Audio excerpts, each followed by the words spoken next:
Welcome to the Relationship Toolbox, a show about the skills we need to build healthy relationships with others.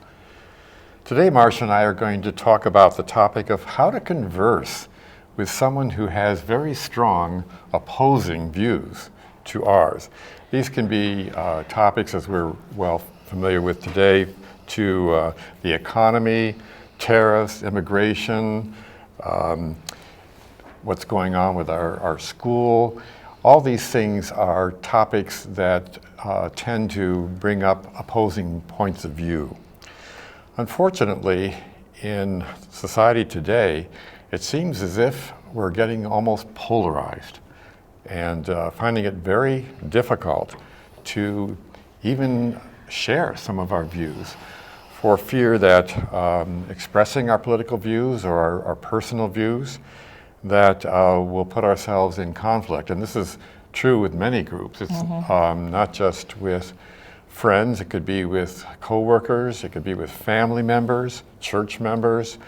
It's getting to the point where people are sharing with us that they just avoid any topic, any discussion, or if they suddenly are confronted with a discussion like that, they begin to find ways to escape.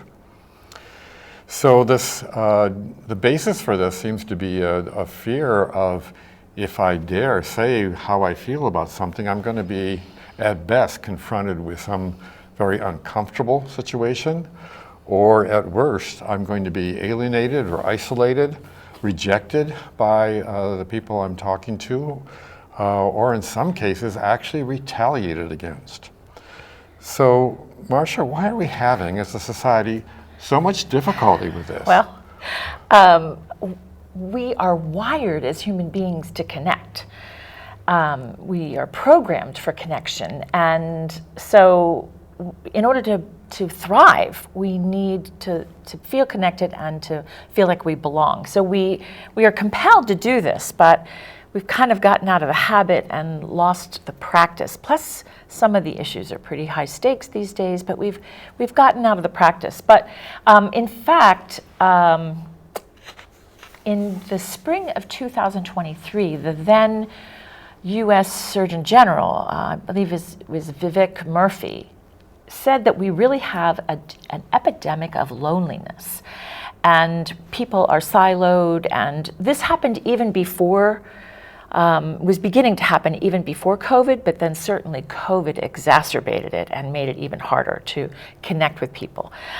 Saying that we've become a nation of citizens that are lonely and anxious, and that we have trouble collaborating with each other and connecting. And this is like working against our biology and our physical needs, our physical and social emotional needs.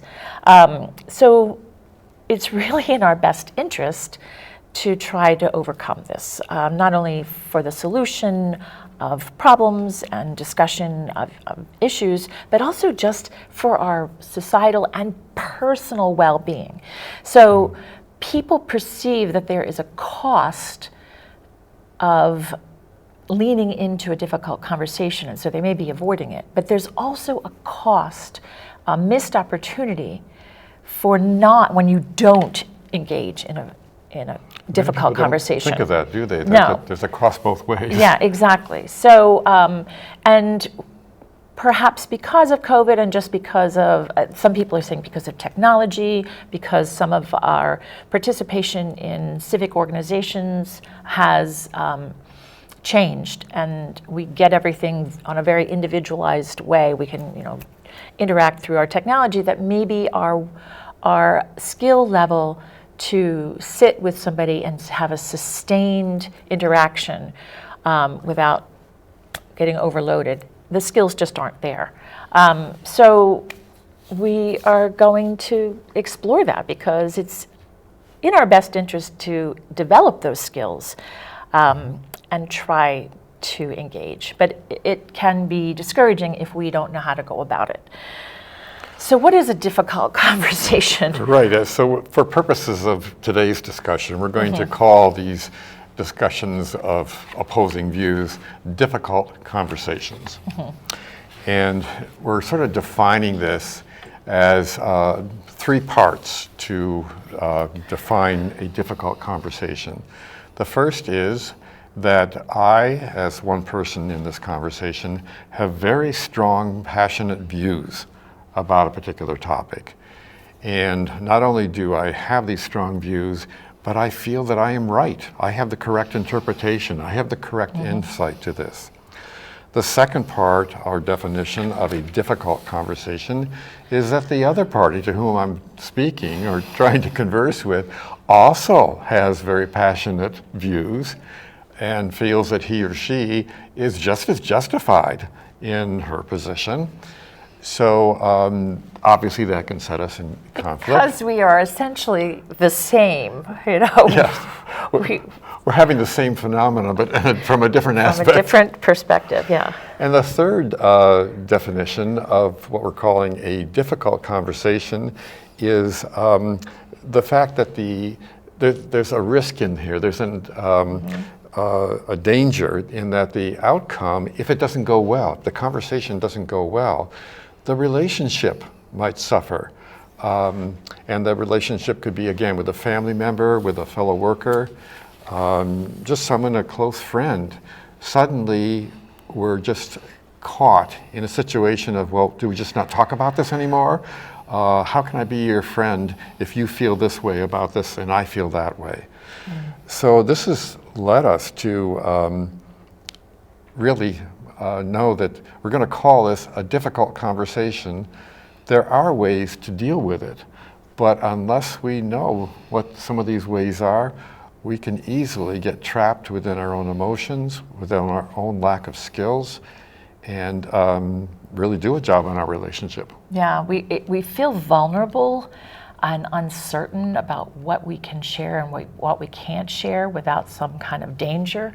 And as we're going to continue to talk about both today and in a second half of this conversation, there are really not only multiple ways to approach this, but there are multiple aspects of a difficult conversation. And we tend to think that it's just about the truth, whatever that truth assumption is. But in addition to the facts, the so-called facts that we may not agree on, there's also how we feel about those things and how it affects our sense of ourself, our self-esteem, our standing, our reputation, our relationship. So, and we don't really address those things. But there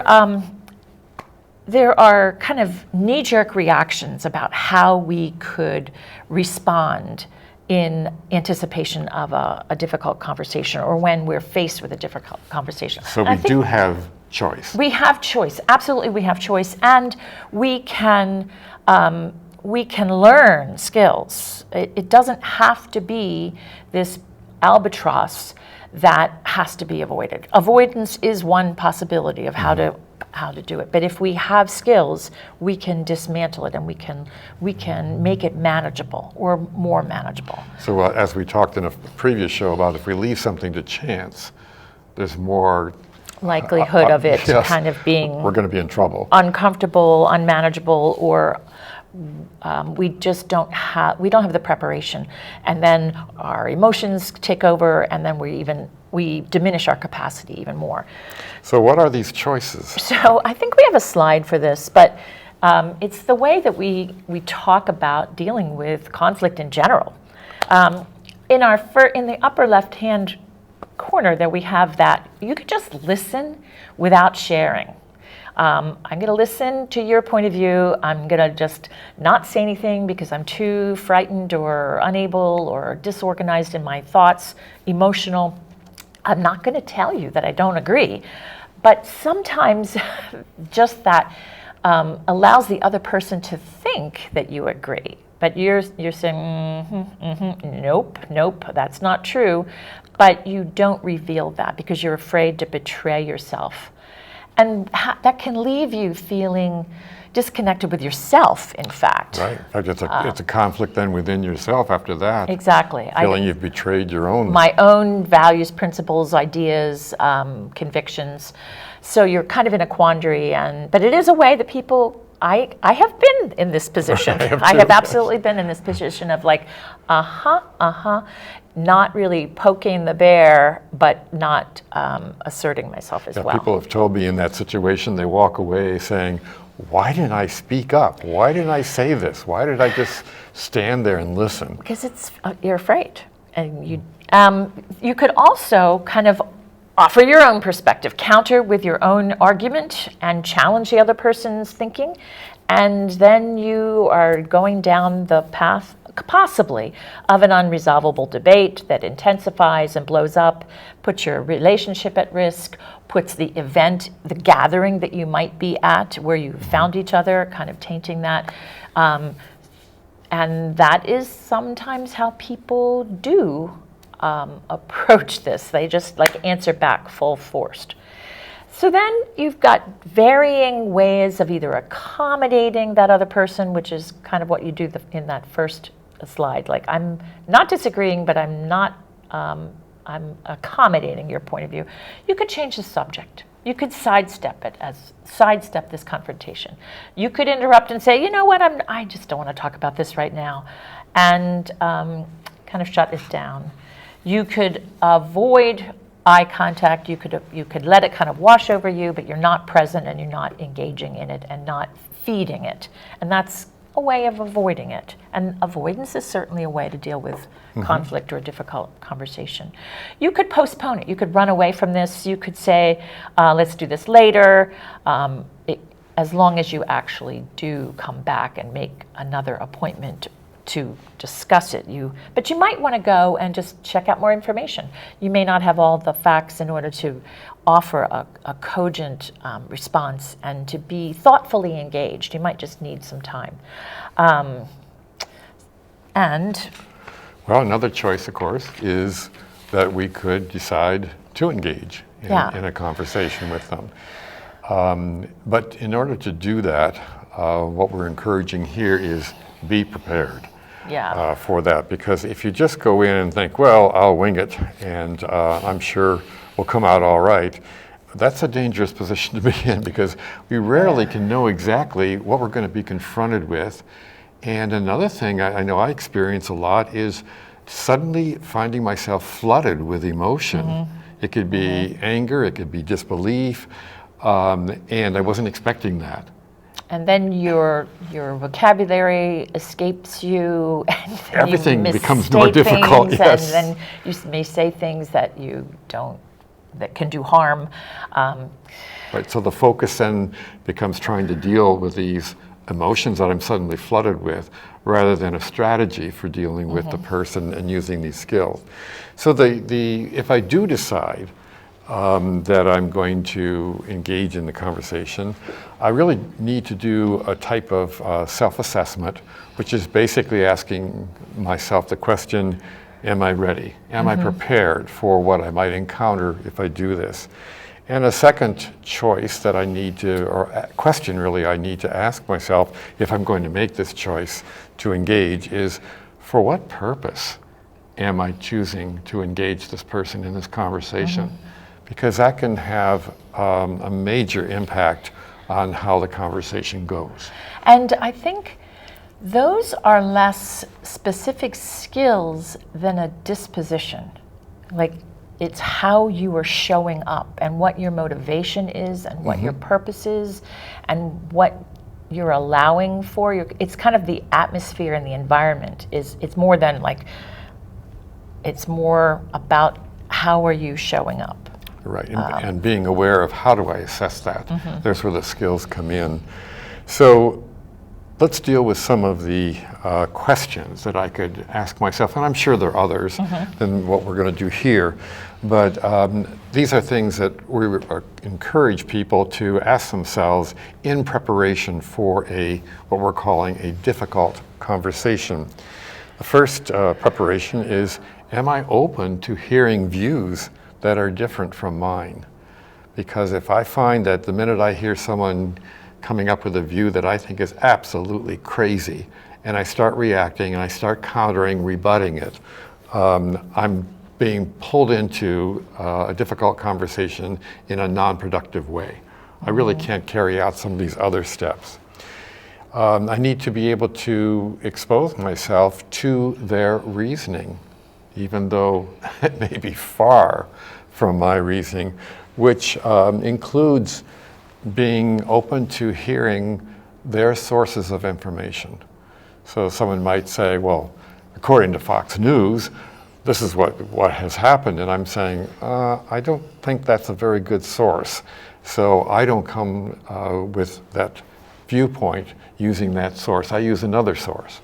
So by being open to listening to their sources, again, we're looking for an answer to the question, how did the other person come to believe and to view the situation in the way they are expressing it? Mm-hmm. So another thing is what we talk about, managing my emotions. If I am finding that, boy, I can become flooded pretty fast, and when I do, I can't do these other things. I lose track of the skills. Then it's do not engage in the conversation when you're in that state. Some of the skills, and of course we'll be working with those, as you mentioned, in a second episode of this program, but some of the other skills are the ability to listen. I think that's at the bottom. I think that is at the base of almost everything that we're saying, in terms of being open, being willing to hear information that may differ, from accepting the reasoning of why people have formed and held on to beliefs. It's all about the receptiveness. Mm-hmm. And that is about listening. And it almost has to come first. We think about, when we're communicating people, that it's the productive part of our communication that we preference. But we can just do that part unilaterally and not allow for the flow of information to come back to us. And that's, I think, where we start to escalate, because we're just competing for the floor and for somebody's ear and for somebody's attention. And we really need to be open and curious and listening for understanding and receptive, and maybe be willing to shift and change our position if we hear something. And that's another way of being prepared. New information that you hadn't considered. Right. Sometimes we want to save face, and we've invested in something, and it's hard to let go of. If we listen to typical conversations, anywhere, a lot of time of what I hear is someone will begin to talk about a subject, mm-hmm. and before they've done more than just sort of introduce the subject, the person who's supposed to be listening says, oh, I have that too, and my view is, or I had it happen, and the way it happened to me was, and that the whole conversation has shifted to the other person without exploring with the first person who started talking, how did you come to that? What experiences have you had? So listening, of course, is very, very good. And part of that listening is being able to suspend judgment. Wow, that is difficult. Because as we hear something, our mind is automatically saying, that's not true, or I don't agree with that. And as long as we're listening to that voice within us, we're mm-hmm. not really listening to the other person. And it may not be true for you, or it may not be true for me, but it is very true for the person in front of you. So there's a difference between truth and facts, that we can show our facts, but it means something different to me than it does to somebody else. And that's based upon, our own life experiences. How many times have you and I duked it out over something about a different perspective that we've had, just because a little bit of an age gap and a big gender gap. Gender gap, yeah. And we've held strong to our perspective because that is our lived experience. Mm-hmm. But in that process of listening to each other, learning more. But it's hard. It's hard work, because we've even duked it out a couple of times. Sure. And it is hard to kind of remind yourself that you need to acknowledge and empathize and understand and be curious. So part of that suspending then is one of the ways to indicate that you are listening mm-hmm. is to be able to summarize. It's another skill. To be able to summarize in a few succinct words, what you're hearing from the other person, and at times saying, am I understanding this correctly? So that is, again, a skill. Staying curious. Usually we can do that through questions that we ask for what I call curiosity questions, which are more tell me more about that, or I'd be interested in how you came to that conclusion, instead of, well, how in the world did you ever think that? Which is more than a controversial thing and sets up arguing. So another thing that we need to ask ourselves is, can we work for some sense of commonality? So we might, for example, have very different views about tariffs, but we both can agree that we want an economy that really is good for us, that we feel we really have power in the money that we have, and we can purchase the things that we want and not worry about But even that can be dramatically different in terms of different people having different perspectives about that. So you really kind of have to keep digging down, like what is underneath that, and what is underneath that, and what is underneath that. Right, that's the commonality. So, okay, we can agree that the economy is an want to important feel thing. secure. Yeah. We just have different views on how to accomplish that. So looking for that commonality in many different ways can help to build a bond between people while they are exploring their differences.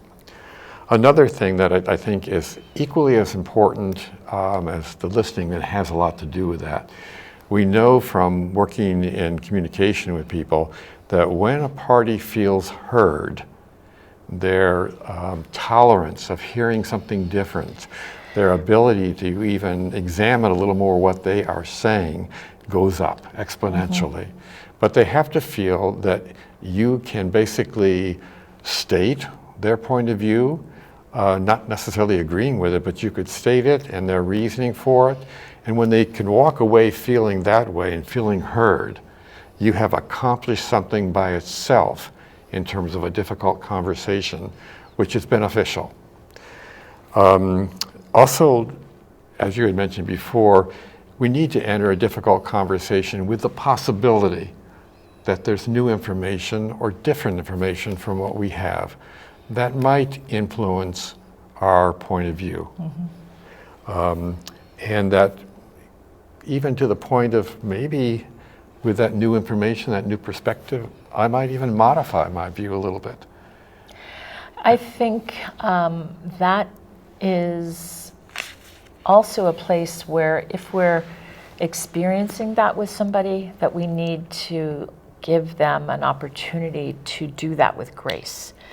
Because to change your opinion about something is a huge saving face, isn't it? Yes. Gift, and that's a big shift, I think, sometimes. And that's kind of like in athletics, when you're being a good sport and you want to make that atmosphere possible for somebody to do that. And I think more than just allowing for the possibility that there's information or a different perspective that's valid, I think it's more probable, because when people are coming with really strong positions, they're based in experience. They're based in trusting information that they have gotten from other people that they care about in their lives, or something that happened to them. That is true. And we need to acknowledge that and say, given that happened to you, or given that this is the life that you have lived, I see how that is important and why you believe that. Why you came to that conclusion. Absolutely. Yeah. And that's a kind of like what you're saying, that they can relax and feel understood and heard. You may still not share that experience and therefore that belief. It's kind of like the reframing or that we've talked about just in interpersonal conversations. But there is no like one truth. The truth that I experience and the truth you experience, and we've seen even in families, living in the same house, people have vastly different experience about growing up, and we have to acknowledge that. Sure. And we don't have to agree in order to be able hear. to get along and to find commonality in different ways, so that we don't necessarily even though we're going to hold different views and maybe vote different ways, we still can be friends and enjoy each other and see value in things because of these life experiences we can bring into this. So I guess the point I'm trying to make there is that if you were looking for, we've got to agree if we're going to be getting along with each other, that's not a realistic goal. But if you can say, I would really like to understand how a person came to that, and understanding it makes more sense to me, even though I don't agree with that and it's not my experience. Right. So I think we're advocating for the process and not advocating for a particular outcome, but trying to make the process respectful and curious and civil, and moving towards a more just, peaceful, prosperous, well, healthy situation for all the parties involved, be it a neighborhood, a school, a workplace, a community, a state, nation, whatever, a family, that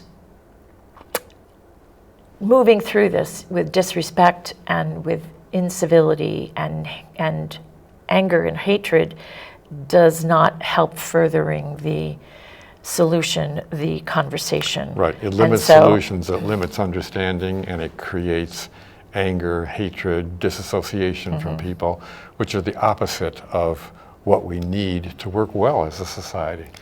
And if we are entering the conversation, the difficult conversation, with the intent to only persuade or only to demean or only to discredit, then we're part of that problem, and we're not really entering in good faith. So what are the benefits, saying, of putting all the effort that this takes for a difficult conversation? What are the benefits of that? Well, I think we're also saying that there's a benefit to find a solution that is going to be closer to a win-win situation. But as we mentioned in the beginning of the show, there's also a personal benefit in terms of feeling more connected and less anxious and less depressed and less defensive about always trying to size up who's one of us and who's one of them, who's in my tribe and who's on the outside. Even for them to be able to say, gee, I can talk with you about these things, and it's not about we agree, but I can talk with you. And that shows that some of these skills are being used. So we are going to pick some topics that are interpersonal, regional, and national. And on our next edition of the Relationship Toolbox, we're going to practice with you about how we might move through these and navigate the pitfalls and the anxiety and the high stakes of having a difficult conversation with folks that we really want to be connected with. So thank you for joining us today to talk about this, to maybe get the buy-in that it's a good exercise. And next time we will take you through some examples. We'll see you again soon on the Relationship Toolbox.